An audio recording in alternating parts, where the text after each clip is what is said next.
ఈ సినిమా వాళ్ళు, ఈ రాజకీయ నాయకులు ఎప్పటికీ అర్థం కారబ్బా. ఆంధ్ర చిన్న సీఎం పవన్ కళ్యాణ్ చేసిన దిష్టి వ్యాఖ్యలు గుర్తున్నాయి కదా. అవి తెలంగాణ అంతటా పెను దుమారమే రేపాయి.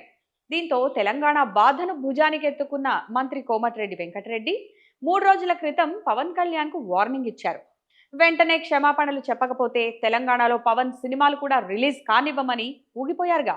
అయితే వార్నింగ్ ఇచ్చి 2-3 రోజులు కాలేదు, ఇప్పుడు ఏపీకి వెళ్లి వెంటనే మాట మార్చారు. అబ్బే, పవన్ కళ్యాణ్ విమర్శించలేను, అది మంచి పద్ధతి కాదు, చిన్న చిన్న విషయాలు జరుగుతుంటాయి పోతుంటాయి, దాని మీద నో కామెంట్స్ అని చాలా పొలైట్ గా స్పందించేశారు. ఇదంతా చూసిన నెటిజన్లు మంత్రి గారిని ఆడుకుంటున్నారు.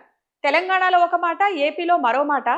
ఏపీకి వెళ్ళగానే జ్ఞానోదయం అయిందా, ఇదేం 2 నాలుకల ధోరణయ్యా బాబు అని తలంటుతున్నారు. రాజకీయ నాయకులైనా సినిమా స్టార్లైనా అంతేలే.